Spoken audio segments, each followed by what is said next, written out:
Good morning. We're going to go ahead and get started. I think there was some wait 1 minute because the shuttle was coming. But we do have a full agenda today, so we'll go ahead and get started, and then hopefully we don't miss too much if folks join us as we go along. So thanks for making time to come today. For those of you who may not know me, I'm Tracy Bottano, and I have the privilege of serving as your executive director here at Brooksby Village. And welcome to our February Town Hall. So again, as I said, a pretty full agenda today. Something new we've started, if you haven't come before, is starting our meetings with mission moments as we do across Brooksby and all of our other meetings, and excited to bring that routine and culture here to our meetings with our residents as well. So I do have a couple to share, but if you have others, feel free to join. I'll give some updates for administration, and then each department will present. Mike Francis is not with us today, so who could possibly do justice to the finance presentation? So Mike will be back to share an update next month, but I assure you we have a very full agenda, so hopefully you won't miss him too much. In terms of mission moments, I put up the Patriots rally, and we had Craig Dean, who's our IT site manager, some of you may know, a great guy. We invite him once a month to our executive team meeting to give us updates on what's going on in technology, what's coming down the pike for IT on the campus so that our whole team is aware and can support. And Craig actually is the one who shared a mission moment with us, and so it was regarding the Patriots rally that we had, which I am convinced influenced the results. How about you? We totally made that happen. So Craig shared that he had attended the Patriots rally and saw a resident that he had got to know from helping her and her husband with the computer, and her husband had passed. And so he wanted to extend his condolences when he saw her at the rally. And she said the rally was such a nice, positive, cheerful event and exactly what she needed. And having that to focus on was fantastic. And if you've heard me talk about our events before, it's those times when it brings residents and staff together. Those are my favorite times because it's truly that sense of community. And so, as always, if there's more suggestions for that, sometimes in the course of busy, it's easy to see something after the fact. So if you have other suggestions for ways that we can do that throughout the year, some of the Making Spirits Bright, one of my other favorite nights, the 4th of July parade, again, any of those things that really kind of bring us out and all together in a common way. So keep those ideas coming for things like that. Another one was a letter I received that said, it's titled Cooperation. It was Sunday, and employees who would be here on weekdays were not. When I returned from an errand, to my disgust, I found my kitchen sink full of water and other things. I couldn't reach the phone fast enough to call General Services. I did not expect to find anyone in, but the essence of the message, as much as I listened to it, was, blah, blah, blah, if this is an emergency, press 1. That's the number I thought it was. Upon hearing that, I pressed 1, never really bothering to listen to the message, which if I had, it would have told me to press 4. Nothing happened. Within half an hour, called again, same result. So in desperation, I called the front desk, and Charlotte, on duty, told me to call security. It did not take very long before a plumber by the name of Jorge stood in front of me. He tackled the task with great efficiency, and in less than half an hour, my sink worked perfectly, but it was dirty, dirty, dirty. It truly is written 3 times. I asked him if someone was coming to disinfect it. He told me he would give the message to housekeeping, so this is on a Sunday. So on Monday morning, I had a call from General Services to find out if my problem had been fixed. I said that it was, but who's going to disinfect my sink? Sure enough, a few minutes later, Phil in housekeeping called, bless you, to tell me that someone would be there shortly. It didn't take more than 10 minutes when Joanne arrived with her carrier of cleaners. She sprayed from at least 3 different bottles, telling me that they use it along with handrails and everyone who came into contact with it because it's the flu season. By the time she finished, it looked like I had a new sink. Brooksby takes good care of us, and I just want to thank everybody who was involved in my spick and span sink. So thanks for sending that along, and thanks for allowing me to share. So in terms of other updates, unless there's other mission moments. Okay. So I have quite a few updates today. I feel like this comes in waves where I have a few things to say and then a lot to say. So some are longer than others, and some are just some reminders that I think are good for us to share a couple times during the course of the year. So the big one for today certainly is going to be around resident satisfaction survey results. So just to give the framework for what we're going to do today and then what we're going to do moving forward. So today we're going to review just the independent living results at a very high level.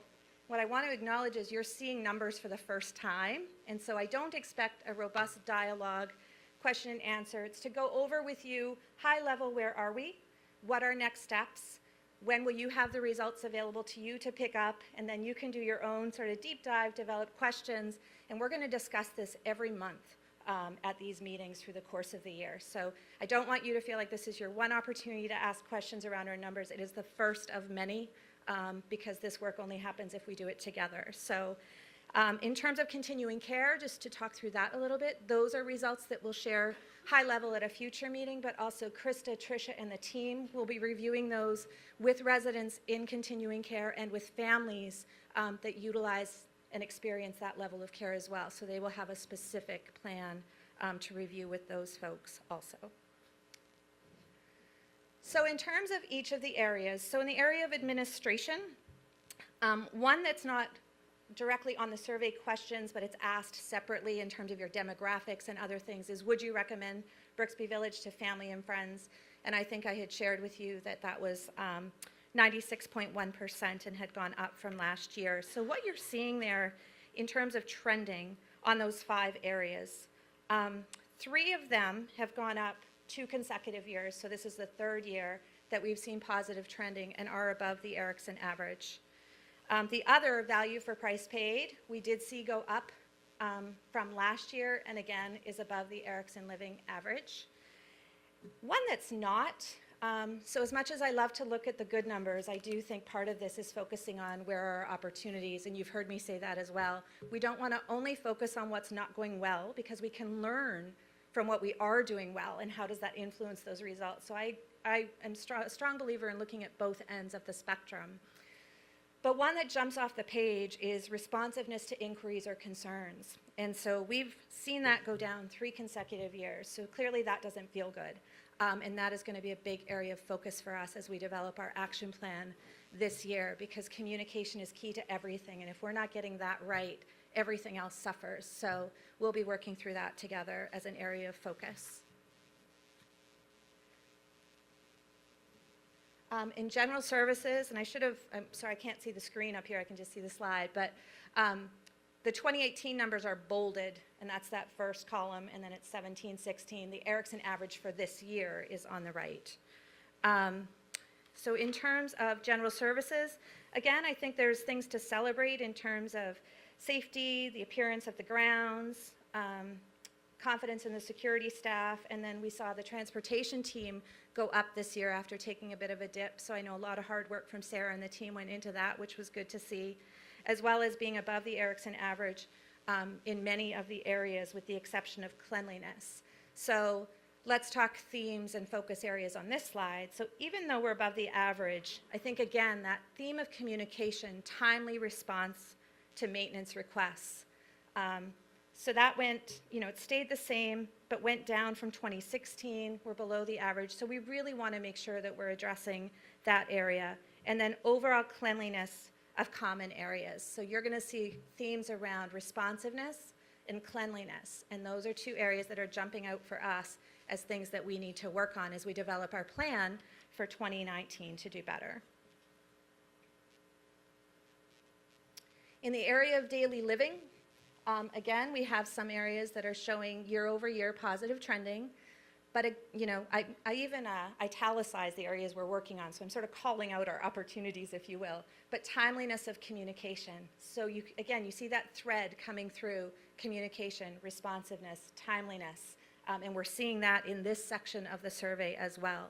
Friendliness and courtesy of staff, really excited to see that go up year over year. That's something we pride ourselves on, is our culture and our interactions with our residents, and so very pleased to see that's there. But again, if people aren't feeling they have the communication, or how do I reach people off hours, is another theme both in independent living and the medical center. So those are some areas for us to focus on as well. But overall, I think, good results. We're seeing positive themes, but we definitely have opportunities to work on when it comes to ResSat.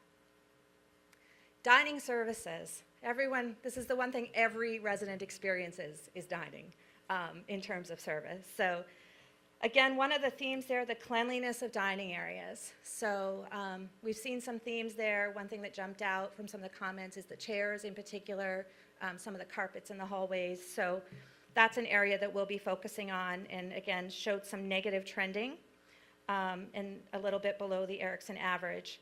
But other areas went up. So all of the other areas of dining, variety, service, quality, and overall experience have shown trending in a positive direction the last few years. So again, we're not done yet. We realize that's something that's a very, very important part of the experience, but we're moving in the right direction, and so that's good news there.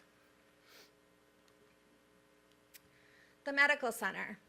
So this is an area where I think the themes here are confidence, because a lot of the questions say confidence, primary care, confidence, podiatry, confidence, mental health.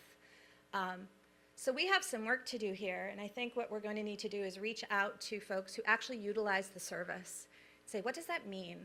What is it that causes you to lack confidence? I can think on the mental health side, it's the fact that we don't have a mental health nurse practitioner at this point and getting very aggressive about the recruiting there. But what are the factors for the end user, for the patient, that utilizes those services that cause you to lack confidence in the medical center, particularly in the areas of providers that you're interacting with? So a lot more work to be done there. And the other area in the medical center is responsiveness after hours. And I can say from my time in CC, this is something where we really need to make sure, back to communication, we're clearly communicating what those expectations are and how do you go about getting those needs met, who should respond in what situations. And so definitely some work to do there as well. So where are we so far? The first step is always communicating, ironically, the results with residents and staff. So our exec team and our leadership team has seen the results. On Monday, we were able to meet with our RAC and do a first round review with them, because they will certainly be close partners to our action plans and our steps moving forward to help us make Brooksby an even better place to live. We plan to have the results available at least by Friday. So if you recall last year, at each clubhouse, copies of the results were available. They were a grid form, two-sided. They'll be the same. So similar to what you see here with a few additional columns, those will be available for you to pick up at the front desk. If you want them for each level of care will be available in all 4 of our clubhouses, 4th being continuing care. We're going to identify and prioritize our opportunity areas. So a few of those I've already shared on the surface today: timeliness, responsiveness, cleanliness. Those are clearly some themes. I can tell you we're seeing those through CC environments as well. So we'll be focusing on those. And then confidence in some of the areas of the medical center will be our focus. That's what we've identified. We're going to share that with our RAC, get their feedback as well based on their review of the results. If you have other opinions, certainly let us know. This is our action plan as a community, and so this only works, again, my point there at the bottom, if we're all working together. What's most important? We're going to put plans in place, but are we doing the right thing? And that's why bringing this monthly to the RAC and then back to this meeting is going to be so, so important, because we need the feedback ongoing to change the results. You get a very short amount of time to work on things when you think we generally survey around September. In some ways, that feels like tomorrow in my world. So, getting on top of this, getting your feedback and having a monthly conversation, I think should really help us. And it's not something we've done historically, and so it's something we're going to try different this year. And then, again, in terms of those action plans, we're going to be sharing, communicating those. We'll put them up here just like we are with this, and we'll focus on each of those themes as we review these in meetings. And members of the team will take their turn reviewing those as well, because, again, one person isn't going to change this. 1,800 residents and 900 employees are. So that's for today. You might have questions, but again, what I would suggest is let's review the results, give you time to look through them, process your questions, generate your experiences. We're going to share themes around, some of the comments that we received as well. What can we learn from that to better develop a plan? And again, thanks in advance to all of you and our RAC, who are going to be great partners, I know, for us moving forward to change the results. So that's the first time we've done something like this in this type of meeting that I know of. So was this helpful as a starting point to kick us off? Great, okay. And we're always here if you have questions once you get the results. You can ask any department leader, or certainly administration's always there if you're not sure where else to go. Other items I had on my list, so I wanted to address massage therapy. That is something that Janie Franz, when she was on the RAC last year, had come saying, hey, this is something that residents have asked about. We've addressed it before, told no. Is this something we can do? So partnered with the medical center, some other residents who are passionate about getting this on campus for either reasons of their own or reasons of people they care about, came forward and we said, could we? And so I have to say kudos to the residents who have stayed on top of this, and also to our medical center who were willing to readdress the issue and say, well, can we do it? So we have identified space in the medical center that we will be able to use to offer the service. We are hopeful by April 1st, so by this next meeting, I will be able to share with you that we'll have a start date, who is that therapist, that they will come and introduce themselves. So that's our goal right now, and I've committed to all of those residents and the RAC involved that if that changes, they'll get clear communication in advance. I want to acknowledge that this is something we had as a goal for October 31st last year, and then just with changes and my time on campus, it kind of got dropped a little bit. So apologies to folks who have been waiting for it. But it's back on track and clearly on one of the things on the top of my list right now to wrap up, in fairness to those who've been waiting. So we've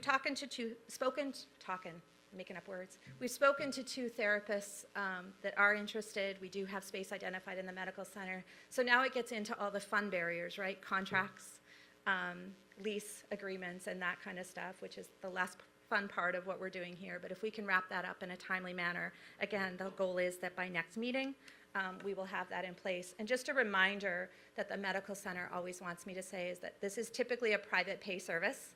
It's an out-of-pocket expense, and where a lot of services in the medical center are not that, they're insurance-based. They just want to make sure that when it's in their space, they don't have that conflict where folks feel this might be insurance covered. Typically, it is not. Other items that were on my list, just reminders, and these become these biannual or quarterly sort of housekeeping things that we need to go over. Something that came forward recently is the issue of scents, perfumes, aromas on campus. And so that idea of no scents makes sense. There was a campaign that went out, again, with some residents. There's some significant impact to people that might have sensitivity to perfumes, aromas, strong cleansers, room fresheners, those types of things. So just a reminder that we are in common spaces, our dining venues, our lounges, our classrooms tend to invite people to occupy space closely together. And so we do have folks that do have an impact to their breathing tied to that. So it's just a reminder that if we could, limit that when we're going out to spaces, use in moderation, make good judgment. I understand that saying to folks, you shouldn't wear it at all, that doesn't work for some people, but if you are going to those common areas or to a dining venue, I'd encourage you to consider it, to maybe not spray it on, because it's real and people do have a sensitivity to it. So in fairness to them, please consider that. Any questions around that or anything anyone wants to add? Okay. The next one, Lights On for Life. So something came up from employee town meeting recently where they reported that folks were pulling out of parking lots at night without their lights on. So I'll tell you what I tell them. I never point a finger. It could be an employee, it could be a resident, it could be a vendor, it could be a family member. I don't have a license plate, I don't know who it is, but it's happened more than once. And then security reported that sometimes even folks going through get to the gate and still don't have their lights on. So I guess our roadways are well lit, because I would notice that. But please, before you engage your vehicle and move, just ensure that your lights are on. Remind your families, visitors, friends to do that as well. It can be dark in some of our areas, and at nighttime, if people are moving about, the weather's not great, we're not moving as fast when there's snow and ice. So just a friendly reminder, we've shared it with our employees as well, but just I committed to sharing it here also so you could remind visitors who may come on campus. Another reminder around our being a non-smoking community, this came up from an employee meeting as well. That includes smoking in your car on campus. So smoking and tobacco use stops at the gate. It can start again through the gate, but not on campus. So again, reminder to any visitors, family members, that that does apply to smoking in your vehicle on campus as well. And lastly, private vendor parking. If you have folks who are coming on campus to provide private care, house cleaning services, you've contracted with them to do something in your apartment, then if you're paid to come on campus, I would argue you're not a guest. And so therefore not the parking at the front of the buildings, those green line spaces. And what happens is your family members that are coming to visit don't have somewhere to park. This is true in continuing care as well. Or perhaps you, moving about campus, going to events, can't find a parking space. So if that's true because someone's family member visiting or another resident is there, that's one thing. But if it's because a vendor who's paid to be here is in that space, that's really not sitting well. So if you could remind any of those outside services, I think they laugh at me some mornings in front of Macintosh. I go on my little parking police binges and tell people to go park in the gazebo lot. But just again, the more people that are reminding them, then the easier this situation gets handled. And I know Justin has some parking updates more globally that he'll be sharing as well. So those are my updates. Before I pass it off to Krista Baldini, are there any questions for me? We'll just wait for a mic. Barbara. Good morning, Tracy. Barbara Blandford speaking. I understand that Justin's going to be talking more, but you mentioned private vendors aren't supposed to be parking out front in the guest parking spaces. A lot of them come in the back doors. They have keys to the apartments. How can we handle this or help security and your office handle people who have keys to back doors that shouldn't have them? So I'm looking at Justin in the back for me. Is that part of what you're going to cover of what's to come? Okay. So he's kind of managing I just wanted to make sure that was going to be part of it. Okay. Hold that thought. Sis? We'll just wait for a mic, sorry. I can repeat. He's almost there. Quinn Speedy.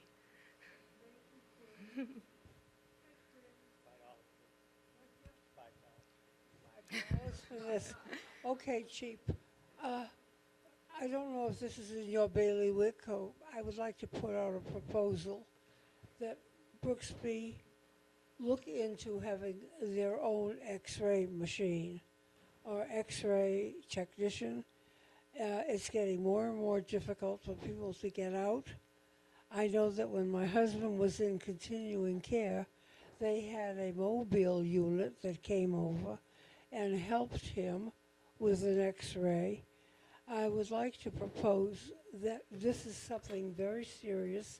Several people have talked to me about it, and I am imparting that question to you and to whomever it is going to be applicable. Thank you. X-ray. Yep. So what I'm going to do, if you're new to this meeting, one of the things we committed to last year is if there's items we're not prepared to answer in the moment or we need to do a little more investigating, we put those on for a wrap-up at the end and commit to a response at the next meeting. So if that's fine, sis, we'll put that as a follow-up item. Thank you. Tracy, may I attempt an answer to that? We have had x-rays in our apartment when our physicians have ordered them, and there is a mobile x-ray unit that has been on campus, and that can be ordered up as well. And that's the type of thing when thank you, Bob, I think as we do the follow-up, who knows that and who doesn't? And that's where those follow-ups, what becomes an article, what becomes in the buzz, because there's a lot of people here and some have that great information and some don't. So how do we more broadly share a response to the concern? So thank you. Anything else before I'll welcome up Krista as we're addressing anything else? come on up. Krista? All right, so just a reminder, I dragged her up here last month to say hi, but really excited to introduce to you again and to present for the first time Krista Baldini, who is our new administrator in continuing care. So I'll pass it to her. Thank you, Tracy. This is the, there you go. Good morning, everyone. I'm excited to be here. Thank you for giving me the opportunity to speak. So my name is, can you hear me better now? So my name is Christine Baldini. I go by Krista as my nickname for short. I have been working in long-term care for my entire life, over 20 years. I have worked in most of the positions in long-term care, so I can really appreciate and have a really good understanding of how hard our staff work. I am from DuBois, Pennsylvania, which is a very, very small community, about an hour and a half northwest of Penn State University. And yes, I did attend Penn State. I currently reside in Lynnfield, Massachusetts. I have 2 children. I have a 17-year-old son who is a junior at St. John's Prep, and I also have a 13-year-old son, Alex, who is in 7th grade at the Lynnfield Middle School. I guess I'm going out of order. What we do as a family, we spend most of our times doing sporting events. Both children play football, basketball, and baseball for St. John's Prep and for the Lynnfield Middle School. And we also do AAU basketball, so we travel almost every weekend with the kids enjoying all their sporting events.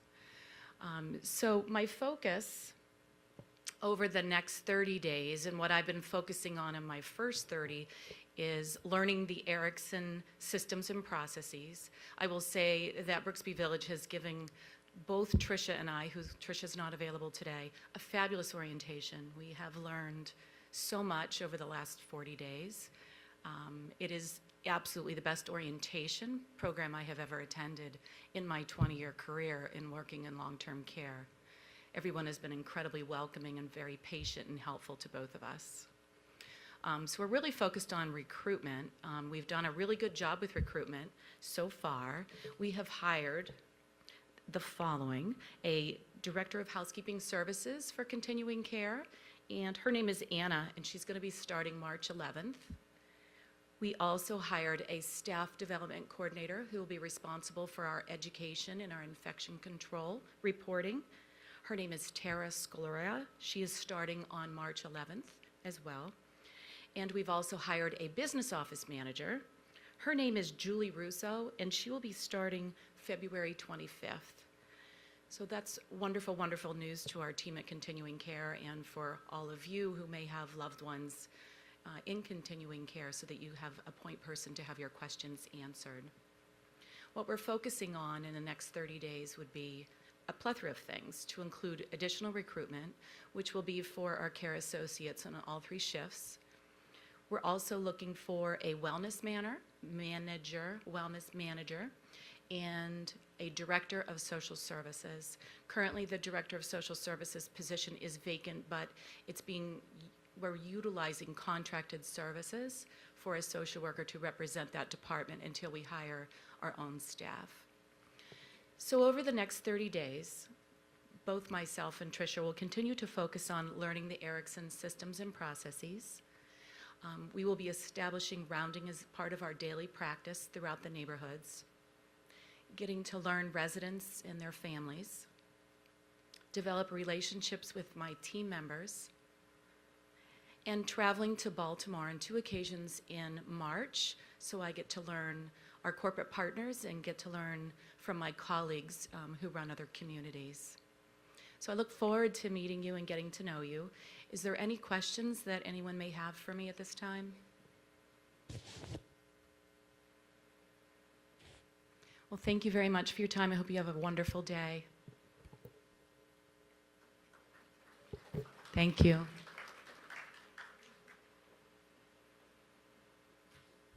So good morning, everyone.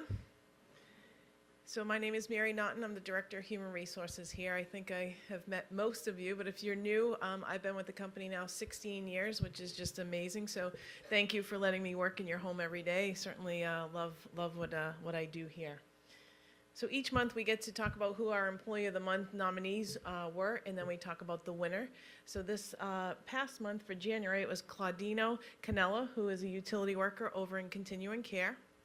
And then we have Edwin Reed, who is one of our drivers. And you probably know Edwin more than you would know Claudino, because Claudino's usually behind the scenes washing many, many dishes over in Continuing Care.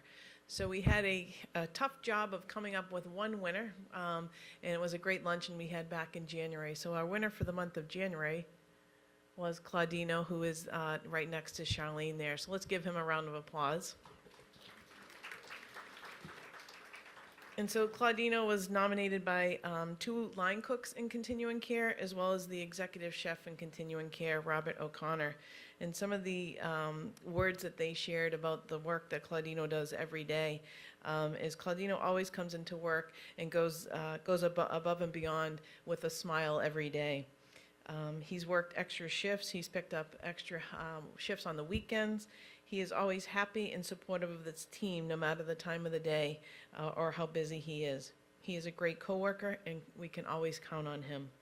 He comes in on his days off and always does a A++ job. So Claudino was so gracious during the luncheon, and he was thanking us for his time here that he's worked. I believe it's about 12 years. He just loves working here. And for someone who works in the as a dishwasher and cleaning, hundreds and hundreds of dishes every day, he just does a fantastic job. So if you happen to see him, congratulate him on his award there.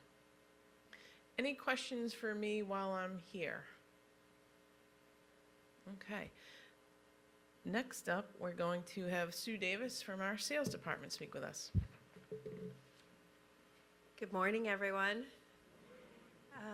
What a chilly day to start. So every morning when I get up in the morning, I check the weather north of me because I have 3 daughters who live in the state of Vermont. So this morning I asked my Alexa what the temperature was in Derby, Vermont. It was 0. But today they're going to get a high of 22. So I think we're doing pretty well down here. Anyway, a couple things I'm going to talk about. Upcoming events. We actually have 2 events for February, one of which is tomorrow for our priority list members. We're going to have a meet and greet tomorrow afternoon. Tracy has graciously accepted the invitation to sit down in front of our priority list members and really do a meet and greet, talk about what we do here at Brooksby, kind of a different format. And then the following week, we also have another event where it's a larger event where perhaps first-time people are coming on campus. So oftentimes, as you would imagine, in the winter months, we have a kind of a hit or miss with the weather, but knock on wood, we've had some great attendance and people are very interested in coming to see what Brooksby's all about. We have 2 events planned for March as well. One of the things that I wanted to mention, which is such a robust program here at Brooksby for all of you, is our resident referral program. And I actually brought the various applications that you can use, but there's 2 ways to refer a resident or a potential resident to Brooksby Village, one of which is to fill out one of these forms, but the other is to allow the person who is coming to Brooksby, signing up for the priority list, to put your name as the person that referred them to come. So what does that mean to all of you? That means if that person moves into Brooksby Village, you are eligible for a $1,000 credit. And the reason I bring it up, because we were kind of going over statistics about what we did last year for various things, how many events were attended. But one of the things that popped out the most to me was that we actually had 32 resident referrals last year. And that's pretty big. So thank you for that. We expect that this year that will grow as well. We also had 2 employee referrals last year, so that was really a great accomplishment as well. So that kind of sums up what I wanted to talk about, other than the fact that, as you know, we're quite busy in the sales department. We're always out and about with our customers. And as you probably well know, that Stephanie is due to go out on maternity leave. And every day we are happy that she comes to work because it's getting closer and closer. So anyway, if you should see her, wish her luck, because she will be out on maternity leave for a good couple of months. So any questions for me while I'm here? So thank you in advance for any referrals that you make. And if you do want one of my referral slips, I'll have them in the back for you. Thanks, everyone.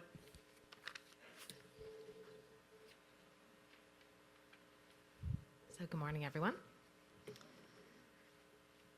So a couple things. So we have actually some photos I wanted to start off sharing with you of Town Center.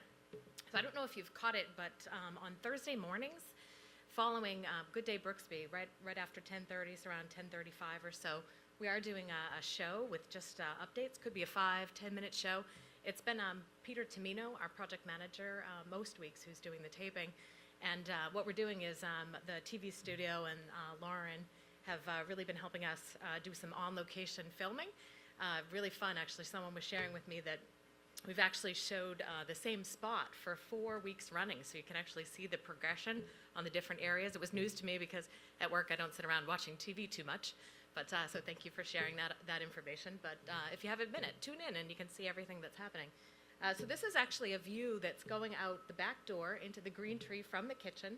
And again, this is, in case you're not familiar, this is for Town Center. What we're doing is we're pouring an epoxy floor in our kitchen environment. So the kitchen's been out of commission for some weeks now as we work on that. And the good news is we're making some great progress. So this is just a view probably from about a week ago heading into the green tree. So as you can see, we have a nice seal happening there.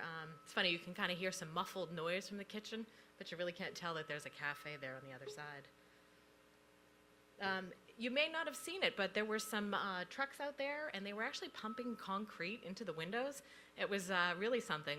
There were some folks in there eating breakfast, and they had kind of a front row seat to the action. This was, so we were actually going to start it a couple days earlier, but the weather was so cold that they were concerned about the trucks actually not operating and being able to pump. So we delayed it by a day or two. And if you think about back a couple weeks, that's when we were at that 0-degree weather. So the nice news is that they did get that done. And if you'll recall, most of what's happening with that project is that there's a lot of curing time for that concrete. So that's what we've been doing, is allowing that concrete to set and to cure. And we were really wanted to make sure that we got it right. We definitely didn't want to pour it if we were at risk of not having that set correctly. So we were happy to have a couple day delay if it went right. Just another photo of those trucks out front. So if you got a chance to see, that whole front area was pretty much blocked off, and it was just really fascinating to watch it happen. And then what happened for a couple days is not much. The concrete just sat and cured. We stayed off of it, contractors, the community as well, and just waited for that to set. This is actually a photo from kind of the early days as we were standing in a doorway. And you can see that the kitchen is pretty much completely gutted. All of the, there's normally a material on the wall called FRP, which is it was kind of like an off-white color. So that has all been taken off. And you can see there's some plywood with some residual glue on it. And then the ceiling is out because we are taking this opportunity to replace the ceiling at the same time. If we had any little electrical tie-ins or so, we were going to do those at the same time. We had some insulation work. So we really tried to say, what else do we need to do while we're in this space? And we had some minor things that we wanted to get done and were able to accomplish, which was great. So this is a view actually from the double doors in Windsor, looking all the way down at those green tree doors. And to us, we're just so amazed. It looks like such a huge space. After you put all that equipment in there, it looks so much smaller. So this is just a photo. You can see now this is actually from, I think, yesterday, where the FRP, the white wall boards, are being put up. And FRP is kind of like a vinyl surface that has that's washable, so really good for kitchen and wet environments. And the floor is still curing. It's cured to the point where the contractors can walk on it. We just can't put heavy equipment on it. And you can actually see looking in, there's the 3 doors. So that's actually our walk-in refrigerator that also had the floor replaced in it as well. So you can just see there's a lot of work happening in the space. And then if you look where the coat is over to the right, that's all of the major kitchen equipment in the hood area. This is just a different shot of that, so you can just see there's a lot of work happening in the space. So this is actually just a good shot of an area that's finished. So again, the concrete is there setting, and the FRP board is surrounding that whole area, and that actually is our, normally that's filled with racks and shelves of pots and pans. And on the left side of the wall, there's a 3-bay sink where we do sanitizing of pots and pans, and there's normally a drying rack above it. So it's hard to kind of picture what everything is when it's open, but again, progressing nicely. So those are the photos I have to show you today. Next steps in the process will be sometime in the next week or so, we'll start doing the other layer on the floor. So again, we have to go in and do some moisture testing, make sure that the concrete is ready to accept that other layer. But the epoxy layer is going to start, which is good news, because if you think about, we were saying, the curing has to happen, that's going to be 3 weeks, and then we have to lay layers of epoxy, and what we do is we put like a grit in the floor. Because if you think about kitchen environments, they're wet, so we want to make sure there's a good anti-slip quality to that area. So that will be happening pretty shortly, and we're progressing along. We'll be putting the ceiling grids in, the walls are mostly in, so I would tell you overall that we are very much on track, and that is good news for getting our kitchen back at some point. So we'll provide more updates, but please, if you have a minute, tune in. It really is kind of fascinating to see all that's going on behind the scenes. So, Justin's going to talk a lot about our long-range plan, but in our next phase being the Green Tree Cafe.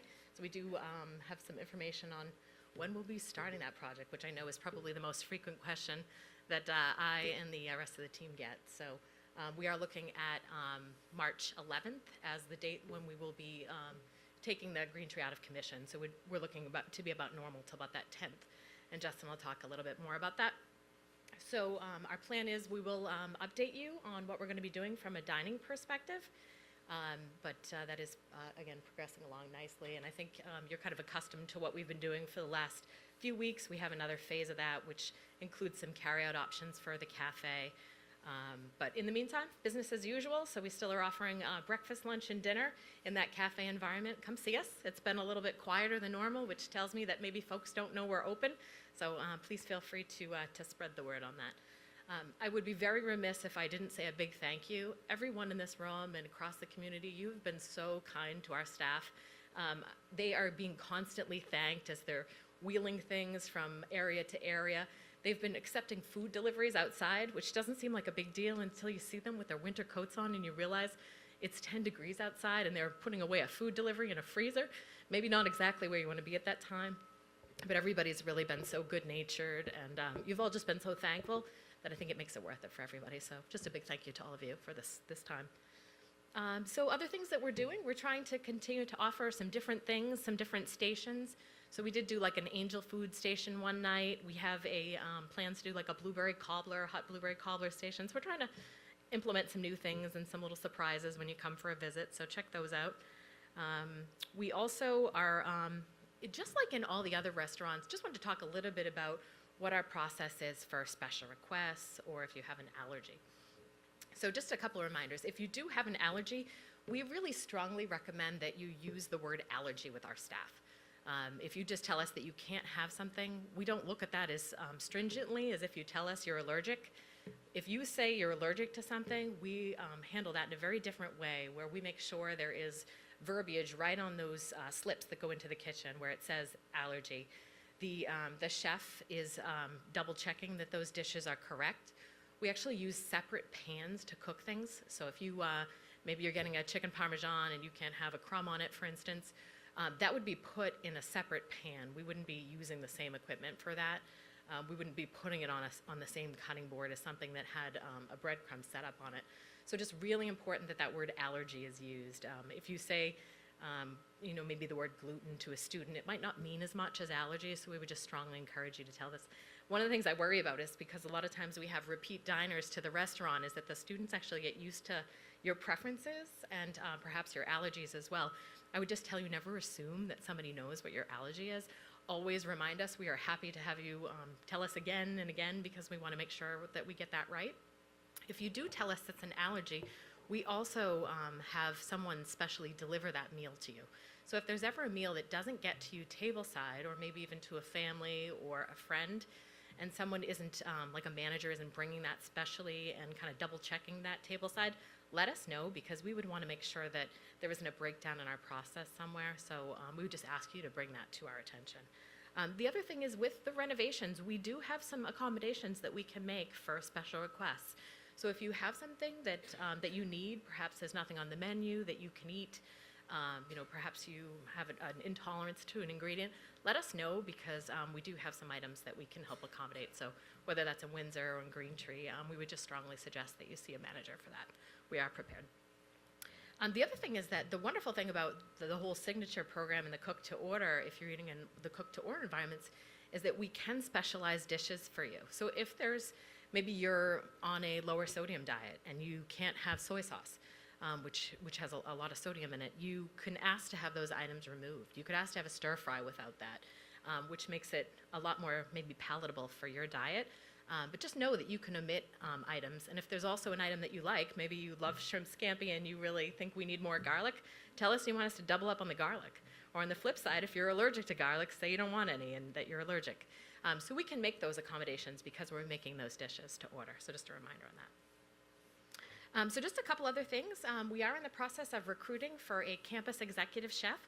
So as you'll recall, we held a going away event for Michael Ayers, who had been with us for many years.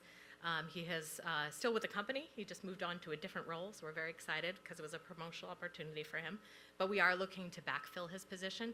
As you can imagine, that's a tougher job to fill. We want to make sure we get that right person who has the ability to oversee a campus of dining and more than just a kitchen. So it'll take us a little while to fill that, but that is actively occurring right now. We also do have availability of broth at dinner in Windsor. So if you happen not to like our soup option, or maybe it's a cream soup and you don't want a cream soup, let us know, because we do have a broth option available. The other thing is that this coming Sunday, or actually a week out, sorry, March 3rd, we have a new menu coming to the campus. So that means Overlook for lunch and dinner will be a new menu, and also Harvest Grill will be incorporating some new items. Windsor menu has been changing every day, as is Green Tree, so we won't be featuring that as one of the signature menus, but there is a whole new selections coming. And I think that is all I had to share with you today. So do you have any questions for me? Okay, I think it's a couple.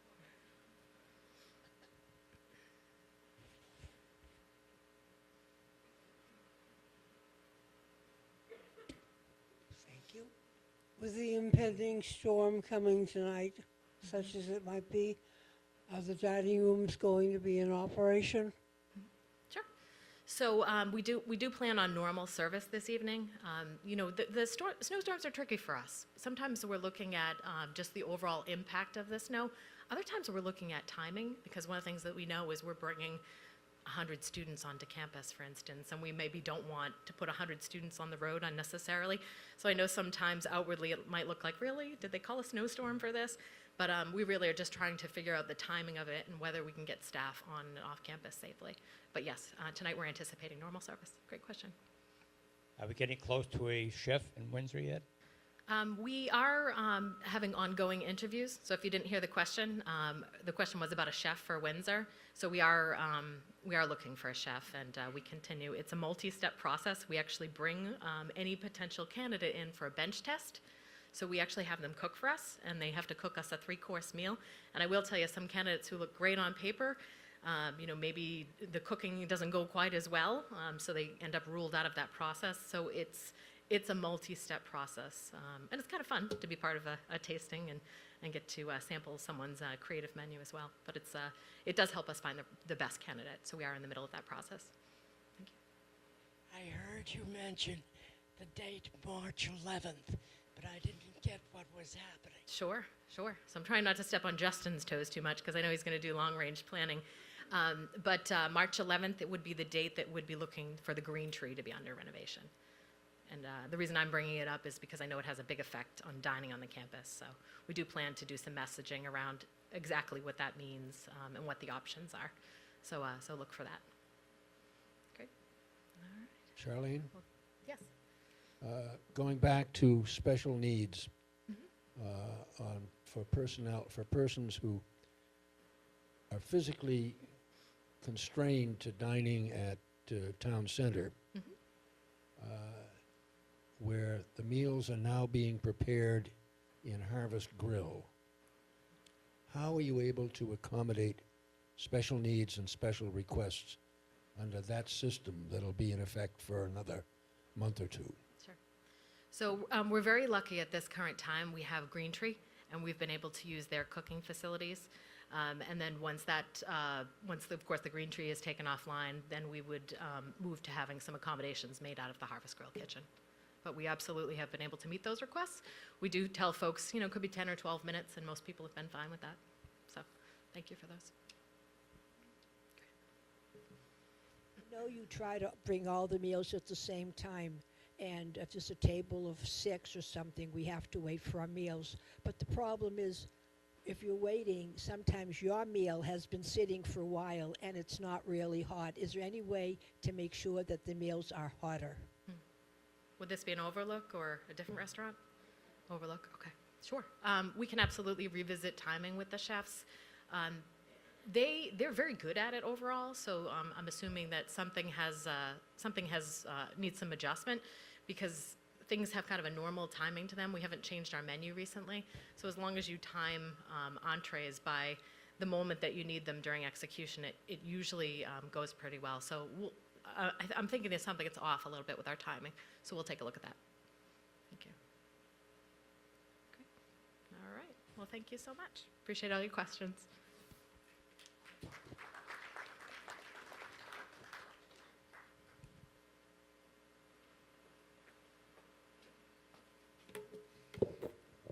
Good morning, folks. Can everybody hear me? Okay, great. So my name is Justin Parody. I am your Associate Executive Director here at Brooksby, and I'm based here out of the Macintosh Clubhouse in the administration office. And I'll be providing some updates for a few different departments this morning. Our General Services Director, Chris Massey, taking a little time away from the community. So I'm stepping in and helping out a little bit in General Services, and we'll lead the General Services presentation this morning. So, pardon me. So parking. We've talked a little bit about this through this meeting.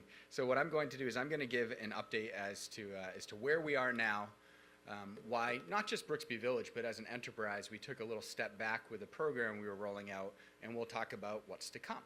So we had a number of communities work together to develop a really robust parking program, and then it was rolled out in a trial phase in a few different communities. And what we found was, with all of the tracking that we were trying to do at the gatehouse, it was creating long wait lines to enter the community. So we were causing not just some frustrations around wait time to enter the community, but depending upon where some communities were located, we were actually causing traffic issues. So what we have done is, as an enterprise, we've taken a step back and we said, okay, we need to focus on our gatehouse operations. Believe it or not, there's a lot more detail that goes on in that little shack than you may believe. So what we did, we had a conference call throughout the enterprise last week where we are rolling out some new operations to really standardize some things that are done at the gatehouse level. A really big key to that is we are going to find folks to be in positions of full-time gatehouse personnel. The way we presently operate the gatehouse is we have our security officers take turns rotating through time at the gatehouse. Given that our parking processes are so highly detailed, what we've decided to do is if we have one person per shift, has to be 2 people, of course, because it's a 7-day-a-week schedule, but who is dedicated to that position, you can have somebody who really specializes in all those details, where you're not instead training 25 different people to do it. So we are in the process of posting and recruiting for folks to fill those positions, and then from there, I think that'll help us develop some more confidence in these detailed parking plans. Some of the things that are to come, and I will talk about as we work through each one of these steps. We have developed a new process for visitor parking passes that need to be displayed when visitors come onto the campus. We haven't rolled that out yet. That's soon to come. some updates to maps as to where visitors, vendors, contractors are supposed to park when they get to the campus. And then the big piece is the enforcement guidelines. So we have procedures for how we react to whether it's residents, staff, visitors, or contractors who may be having some issues with in terms of where they're parking. I will say one of the challenges that we have, and I'm sure you can appreciate, is no matter how much work we put in with someone at the gatehouse and tell them where to go and give them a map and give them a parking pass, once they drive away from the gate, we don't have a lot of control over what decisions they make between the gate and where they decide to park. So that's where the rounding and the enforcement comes into play in that. And so we're going to get our arms around that piece as well. So moving through the steps a little bit at a time. But since this has been an ongoing conversation here in this meeting, I thought it was only pertinent to give everybody an update as to where we are and what's to come, and that whether there's me or Chris, when he returns to the community, continue to talk through those things as well. To Barbara's point that she brought up earlier, excuse me, part of the question is, so how can we help? So I always say that if you see something, whether it has to do with parking or has to do with security or something that doesn't feel right, kind of like national security says if you see something, say something. So I invite you to call our security team, call the number of the General Services Director, and make us aware of a particular situation. In regards to the specificity of the question in regards to keys, Barbara, since I'm just stepping into General Services at this point, that's one of those things I'll have to do a little bit of work on and find out a little bit, and I can circle back and we can readdress that. So in terms of projects that we have coming down the road for 2019, I want to highlight some of the larger projects that we'll be tackling in the earlier part of the year. So we will be kicking off some more paving in the spring. Now, we had planned to do some paving around the Kingsbury Clubhouse and those residential buildings last year. We instead spent some time really focusing on the engineering around that. One of the things I have learned is there's a lot more underneath a parking lot than just a layer of hot top. And there's drainage that needs to be planned for, and there's a number of different layers of things that are underneath that. If you live in the town center neighborhood, you got an experience with that a couple years ago. So we will be paving 2 areas this year. One is the area directly in front of the Kingsbury Clubhouse, and the other will be the lot that is enclosed by Canterbury Court. So as we get into warmer weather and those plans start, of course, we're going to have really robust communication plan, make folks aware of what we're doing, and communicate what temporary parking strategies will be while we do those. We're going to do those 2 lots separately. We'll do one and then the other. We're not going to do those at the same time. And then also in terms of automatic doors, we have 4 automatic doors that we're going to, or 4 doors that we're going to continue with our process of making them electric through this year. So doors 4, 11, 24, and 33 are going to be the 4 doors that we start tackling here in the first quarter. In terms of a couple of staff announcements for the General Services Department, so Andy Hounsome, who is our engineering supervisor, Andy has given his notice and will be moving on to a new opportunity. He's done a wonderful job here at the campus. His last day is going to be this Friday, which is the 22nd, a couple of days from now. And in terms of a staffing addition, we have hired a woman by the name of Jennifer Trull to be our new trips coordinator. Now, Melanie mentioned this at a previous meeting. That is a role that up until now has over the past few years resided in the resident life department. We made the decision to move that role back to the General Services Department because the trips coordinator works so closely with the transportation department. It only makes sense for them to be working together. Now, that is a behind-the-scenes change. That just changes a little bit of who Jennifer is going to report to. There's going to be no change in the resident experience in terms of that. And Jennifer is located in she is in the hallway in that office that was previously occupied by Marina Gigliello, a resident services coordinator. An office move that you may have noticed if you've been in that neighborhood is the office for the trips coordinator and for the resident services coordinator, they just switched. So Jennifer, the trips coordinator, is right in the hallway, and Marina's office is where the trips coordinator previously was in the resident life suite. So I will use that next as a segue into some updates for resident life. We presently have an opening in the Resident Life Director position, and we are interviewing for that. So of course, we will keep you posted as we move forward on that as well. So some updates out of Resident Life. So believe it or not, next month kicks off Diversity Month again. It's amazing how fast a year can go by. And for those who have been here in past years, Diversity Month, our pastoral team and the resident involvement has just been tremendous in terms of what Diversity Month has turned into here on the campus. There are daily events that we host. I know folks are excited to see the calendar of events when it comes out.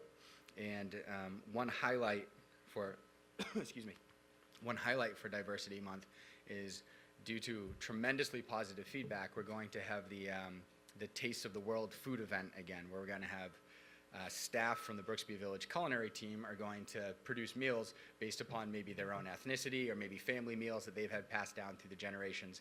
Really popular event. Keep an eye for that one in the calendar. I look forward to see folks coming to a number of those Diversity Month events. For some other departmental updates, in fitness, you may have seen that we upgraded the new step machines, so we have some new steps. They have some upgraded functions over the new steps that we previously had. They're also a little bit easier to get on and off because they're built so you don't have to swing your leg over the middle when you turn. A little bit easier to turn around, so we think that makes sense for us. In terms of home support services, just a reminder for folks that tremendous amount of work has gone into making sure that we have the volume of staff available to be able to meet your needs. So I'd say if you do have a home support services need, don't hesitate to give a call and work on scheduling some services. And then some work going on in the pastoral department. Of course, the pastoral team, along with residents, really ramping up efforts towards Diversity Month because we're kicking that off in the next couple of weeks.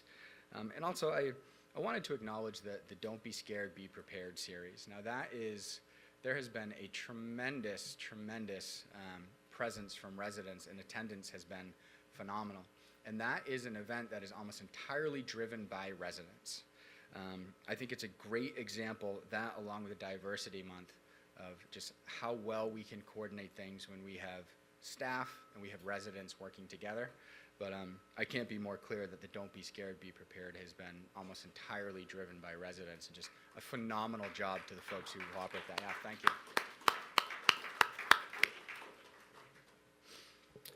And then a staff announcement in the Resident Life Department. He was here a moment ago, and I think he stepped out, but excited to welcome Tom Brown as our new TV coordinator. So he will be joining Matt and Lauren in the TV studio, and kudos to Matt and Lauren for holding down the fort over the past few months while we went out and we were looking for our Tom to get the right person. And I hear applause in the back room. And then lastly, in terms of the long-range plan, actually take a moment, I'm going to get on another track for just a moment. We've already gotten some feedback from folks that the white on green is hard to see. So we're going to do that differently next month. So we'll fix that. So thank you for those folks who brought that forward. The Green Tree Cafe. So as you can see, we have not yet started work on the Green Tree. We just worked through the bidding process and the selection of a contractor to do the work in the Green Tree Cafe. So that's an exciting place to be. That bidding process can be, it can take some time. It can be a little bit cumbersome to work through. And when we originally had set out, we talked quite a bit in these meetings, and we used the buzz. We talked a lot about the timing of the Town Center Kitchen project and the Green Tree renovation project. And our goal was to have those two projects overlap.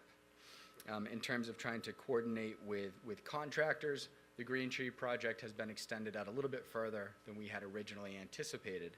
So there isn't going to be as much overlap between those two projects as we had originally set out to have occur. So we're, as Charlene had mentioned, our last day of service in the Green Tree for a while will be after dinner service on Sunday, March 10th. And then on March 11th, the Green Tree will be closed. We'll start moving furniture, taking down artwork, those kinds of things. The contractor will then get in there and start doing work that Wednesday, the 13th. So while exciting, that also means some change to dining operations again. And one of the things that I heard from a number of residents, and one of the things that I know is that we are going to get feedback, and feedback is a gift, is one of the things that I heard over and over again is that in terms of our communication for what we were doing for a dining plan in town center. I heard over and over again that we did a good job communicating what the plan would be and what the dining operations would be. So our commitment to you, and Charlene already mentioned it, is that as we get closer to that project, we're going to do the same thing. So there's going to be a lot of communication about, okay, so what does this mean for me and where I can eat? Because that's certainly important for all residents, so stay tuned on that. To those members of the Green Tree group that we had put together, we'll be getting together soon. We have some renderings of what the Green Tree is going to look like, so we'll talk about that in our small group, and then we'll bring that to this meeting the following month. And then for another long-range project, the residential window replacement is scheduled to continue this year. So that project is going to kick off in April, of course, weather dependent. We want to make sure that the weather is appropriate to be taking windows out. And the two buildings we will be focusing on this year are Oxford Green and Canterbury Court.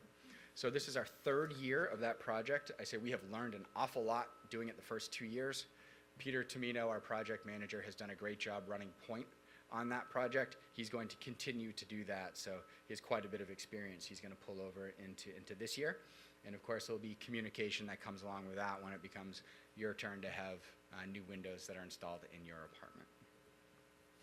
So that's a lot of information, because I covered a few different departments. So before I get to items for us to circle back to on next meeting, can I open it up for any questions related to general services, resident life, and the long-range plan?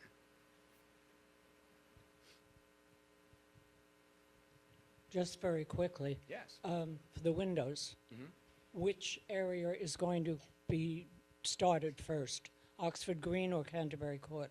Great question. We're planning on starting in Oxford Green first. Justin, do you have any information in relation to the Windsor restaurant renovation? So in terms of the Windsor restaurant, what our plan is for this year is pardon me, the design work for the Windsor restaurant, we're going to do that at the same time we do all of the design work for all of Town Center. So what our plan is right now is we're going to dedicate a lot of time and effort to the design process for all of Town Center in 2019, and we'll probably be looking at starting construction in 2020.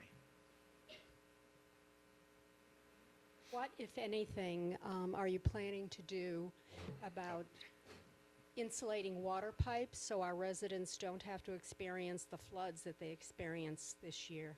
Yeah, so we've had a few issues that popped up in terms of insulation and water pipes that then froze. Certainly a situation we don't want to have happen to any residents. So what we have already done is campus-wide, we did an assessment of all of our attics. We had a number of contractors come in, and if we had any areas where either insulation had settled over the years and need to be reset and then secured so that doesn't happen again, or areas where we had to put more in. That was a huge project that we undertook throughout the month of January. We have a lot of confidence that we have our arms around the insulation issue.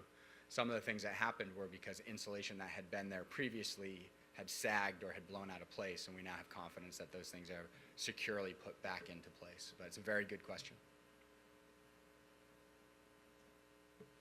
When are they going to work on the sidewalk outside of Cortlandt Terrace? My husband fell over 2 years ago there, and I haven't heard anything about work being done there. So what I can do, I can make that a follow-up item for us to take a look at the sidewalks outside of Cortlandt Terrace. We set aside dollars every year for sidewalk repair, so let's get some eyes on that area and check that out for you. Thank you. Barbara. Justin, I think one of the biggest things I have heard about window replacements is how it forces people out of their apartments for a good period of time during the day. And I am concerned still, can you hear me? Yep. All right. I'm concerned still with people being put out of their apartments and not having any place to go for the day where they can rest if they need to, more privately than in a lobby.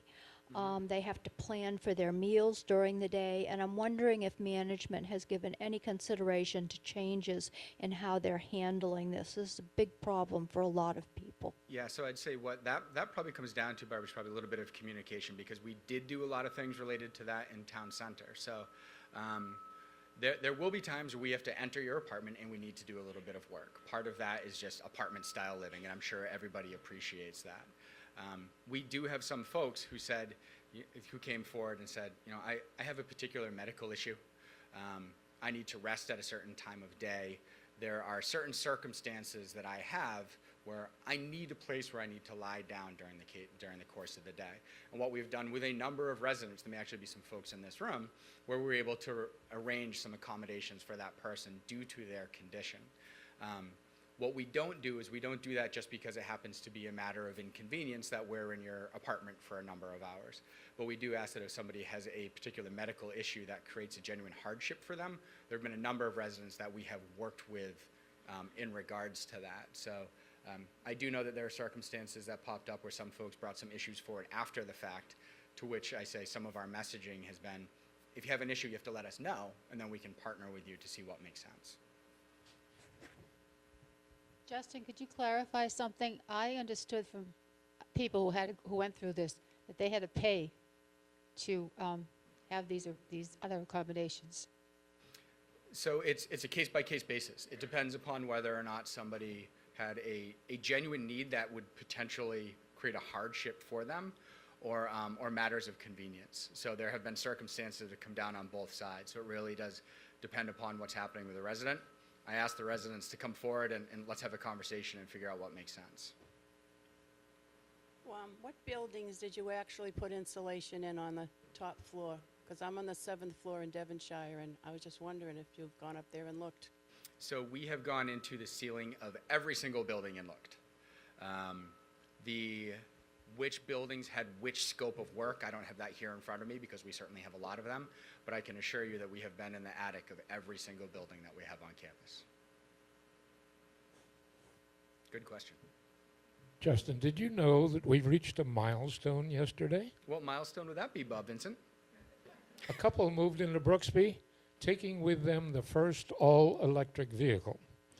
A temporary recharge station has been set up in the wooden parking area for that particular car. I've worked with General Services for many years on getting more recharge stations. The plans call for 3 pairs of them. Do you have any update as to when they might be made available? Nicely queued up, Bob.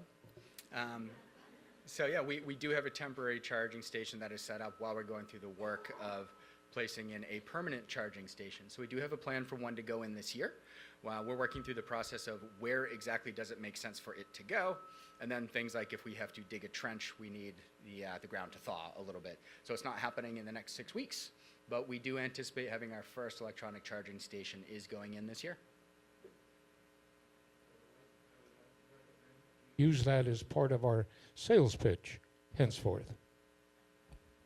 Noted. Thank you, Bob. Okay, so I don't see any other hands up oh yeah. Will that charging station, this one they have now, be available so my son can charge his car when he comes here? So the temporary one we have installed, no. The permanent one we have coming down the road, finalizing some of the details on the product that we're going to purchase. We may have one that has a card that you can swipe to charge. So I don't have all those details nailed down. Once I do, I'm going to be happy to share those. There's a number of things we have to put in place around those parking spots, because if you have an electronic vehicle, now the charging station doesn't become your permanent parking spot. You can only be there for the time that you're charging, right? You're not going to be staying there permanently, and that's not your dedicated spot. So there's a lot of nuance that we have to work through, and once we have those details worked out, I'll be happy to share them. Justin, one more? Yeah, hi. Who pays for this additional electricity used for charging these cars? So the product we're looking at is that the resident who is charging their vehicle, the person charging their vehicle, actually pays to have it happen. Yep. In a perfect world, there's going to be a credit card swipe, but I'm not committing to that's what it's going to look like. But that's right. Someone's going to have to pay to get the electricity. Yes, the user pays for it. Dick. Justin, I've been asked by a resident who owns a cat Mm-hmm. what can she do when her windows are being replaced and she must leave her apartment? What does she do with the cat? I would presume we'd have to put it in, the resident would have to put it in a cat carrier and take it along with. I can answer that. Been there, I haven't done been that. asked that question yet, Dick. You can lock the cat in the bathroom. Make sure that the doors are labeled "Do Not Open," or you find other accommodations. I want to continue with the question Barbara and I started with. When you do these windows, is it one apartment at a time? There have been days where it's been one apartment at a time because we had one crew on campus. There have been days where we had more crews depending on what the vendor had available. So we usually have plans to tackle more than one apartment per day, but it's largely dependent upon the number of workers that are available and able to do it. I want to make sure I'm answering your question appropriately. I'm just concerned because originally when all this started, I assumed that people were being given a guest room or something to stay in until I talked with some friends and they said, oh, no, we've had to pay 2 nights. I mean, why don't you set aside one guest room during this whole period so that people have a place to go? It's really, to expect people to go from 7 o'clock in the morning to 7 o'clock at night, it's really cruel. It's really cruel. So I don't understand why you don't have a room set aside just for this purpose. Okay. All right. I appreciate the comment. Noted. Getting back to the problem of having your windows done, I think that you need to be more you need to consider the fact that aging is a problem. It's aging, and everybody or most people do have medical issues, and to expect them to stay out of their apartment for 8, 10, 12 hours, I don't think that they need to come with a particular medical concern because aging is the problem. Okay. Thank you for the comment. Yeah, Judy. With respect to the windows, has there been consideration of if there are vacant apartments in a building that's being worked on, doing those before the new residents move in? So you're saying in terms of if an apartment is being turned over, are we doing Yes. those windows? In a perfect world, it'd be wonderful to do. Our apartment turnover is both unpredictable when an apartment becomes available, so that's hard to plan. For now, that's difficult for us to plan in May, June, July. And we turn them over so quickly that there might not be the time to get in there and do that. So it's a good idea to plan that into the process, but we can't anticipate apartments that are becoming available, so we can't do it in every case. We do it in cases, so the window project operates during a certain timeline, obviously. So during the time of the window project, if it's in the neighborhoods that we're working on, so for next year, if we're in Oxford Green, and during the scheduled time we're in Oxford Green, an apartment is open, they will do those first before the people move in to minimize disruption to both the existing residents and the incoming. So we do that, but it's within that window of time, and if it's in the building that they're working. Otherwise, they are executing sort of in a sequence otherwise. Thank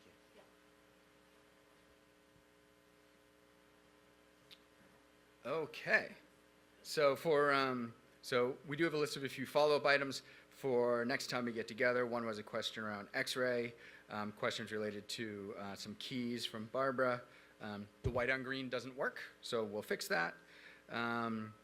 And a little follow-up to do in terms of the sidewalk outside of Cortlandt Terrace. So thank you for bringing that forward as well. I do appreciate some folks have some thoughts around the windows as well, so we can continue talking through that. So. All right, so with that, I think we're good to go. I thank you for your time. Great questions today, and I'll see you around the campus. Thank you.